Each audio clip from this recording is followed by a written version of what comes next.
Je vous perçois très exigeant par rapport à ce que vous réalisez. Est-ce que dans les 10 ans, si on fait un petit retour dans le rétroviseur, vous vous rappelez d'instants magiques? Vous vous dites là, il y a eu, je dirais, l'équilibre idéal.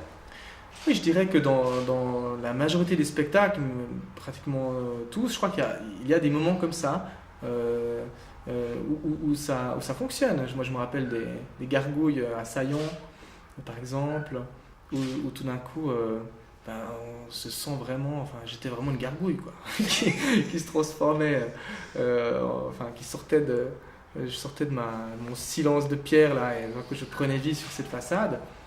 À un moment donné, on était complètement dedans au point d'être comment dire ça, totalement investi du personnage. Ouais, c'est ça, presque piloté par quelque chose d'autre, quoi. Donc ça, c'est génial. Ça, c'est un exemple.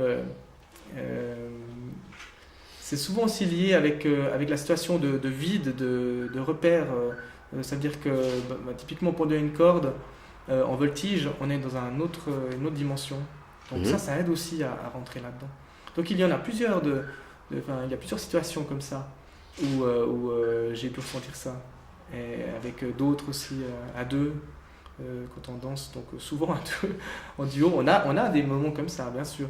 Mais quand au niveau de l'exigence, je pense que justement on est 10 ans, c'est le minimum, disons, pour commencer à faire quelque chose de solide, à cerner, disons, ouais, vraiment la chose. Donc ça fait maintenant 2 ans et demi qu'on a donc une salle qui nous permet de travailler toute l'année. À Chara, ouais, un théâtre aérien qui est vraiment idéal, donc on est résident dans cette salle.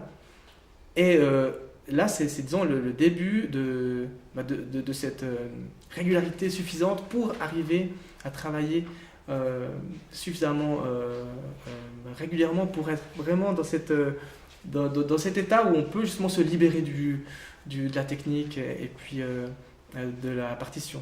Donc c'est ça, pour moi, là je vois que maintenant on va arriver à ce que j'ai toujours rêvé, mais on commence à le toucher du bout des doigts que maintenant. Voilà. On revient, est-ce que 10 ans c'est le temps qu'il faut aussi pour faire confiance à un ou une partenaire quand vous créez votre spectacle? Mais en fait, par rapport aux partenaires, on a changé d'équipe il y a maintenant 2 ans. On a eu une grande partie de l'équipe qui a changé de cap. Ils sont partis tout dans la danse contemporaine. Et du coup, on a dû reconstruire une équipe. Donc je dirais que c'est pas vraiment il faut un noyau, c'est clair. Dans ce noyau, on se connaît très bien et puis c'est ça qui garantit, disons, l'esprit de la compagnie. Mais au-delà de ça, c'est plus une sorte de conscience comme ça qu'on a développée depuis 10 ans.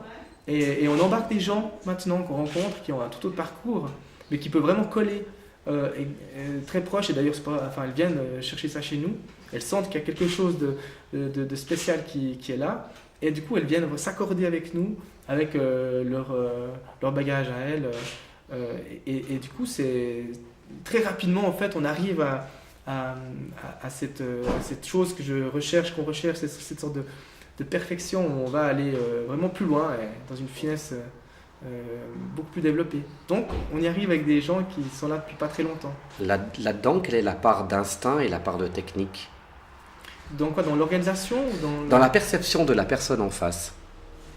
Il y a vraiment les deux. C'est-à-dire que la personne, c'est clair que là, on a ouvert par exemple l'éventail à pas seulement des danseurs et des grimpeurs, mais à des gens qui ont fait du cirque, qui ont tout un éventail d'autres choses à proposer.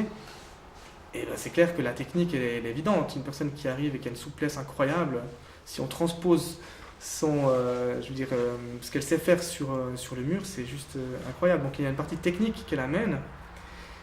Et puis c'est sûr qu'il y a la rencontre humaine avec la personne qui a envie d'explorer cette dimension-là, qui a envie de développer cette technique qui est peu peut encore exploiter et développer.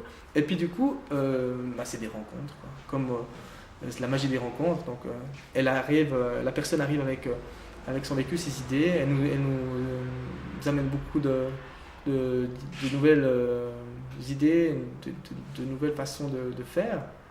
Et ouais, on a beaucoup ouvert, disons, depuis quelques temps à ça aussi. Avant, on était quand même un peu à se dire, ok, on protège un peu notre truc, il faut qu'on reste une équipe assez fermée pour justement garantir cette originalité-là. Et non, là, on est dans toute autre chose, on a beaucoup plus ouvert. D'ailleurs, vous pouvez venir voir ce qu'on fait. Je vais y venir justement. Ouais. Non, mais dans le sens où on accueille beaucoup plus de personnes et on est beaucoup plus dans la rencontre maintenant. Et je pense que c'est une très bonne chose, justement parce que il y a vraiment un vrai échange qui se produit et ça amène énormément. En tout cas, moi, ça me donne beaucoup d'élan d'être dans cette relation-là maintenant.